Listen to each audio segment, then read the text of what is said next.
this strange sadness that you cannot explain. I have not found an outlet or a way to process this. This week, I'm on a mission to use tech to rewire depression. Opsis can capture a user's emotion every second. That's thousands of data points that can be collected, then analyzed. And it's got me pretty excited because I love data. So, I'm getting Charles to try out Opsis. The software can capture and chart his daily emotional state across the week. This data can then be used to identify patterns in his mood fluctuations. Okay, so the camera is loaded up.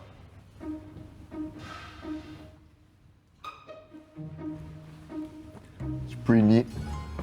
Oh, I'm quite excited by it.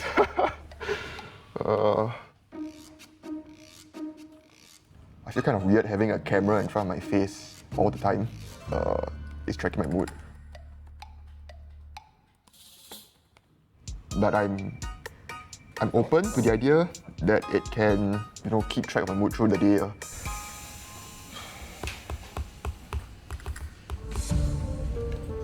Quite surprised how I'll flare up over stupid things like an email or some random text that just triggers me, gets me frustrated. What? Bro, okay. Okay, you go ask. Are you holding or what? No, it's the morning. Must prep anything, right? What's end of day? Okay. Because I must prepare the costing proposal before Friday. Sian.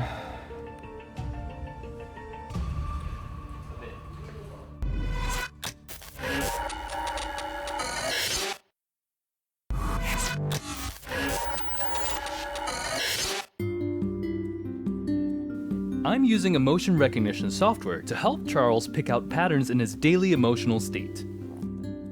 And I've gotten the results of our week-long experiment. So, Dr. Wang, here are the results.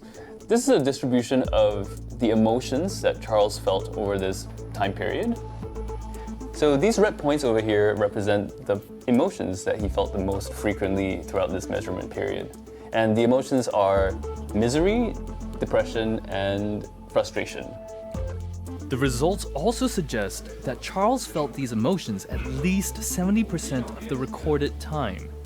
But that's not all. He was especially negative in the mornings.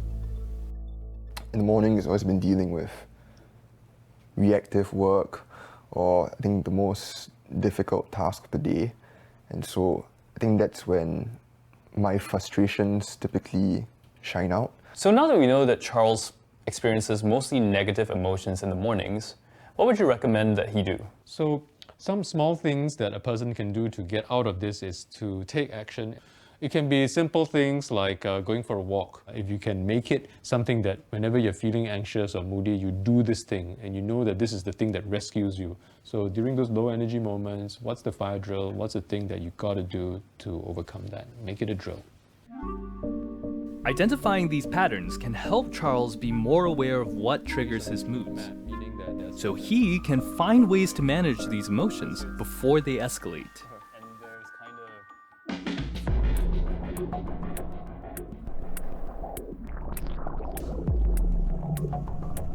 This is a timeline of Charles's typical day.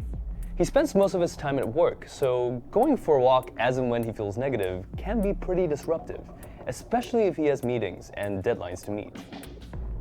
He needs something that's portable, something he can use anytime, anywhere.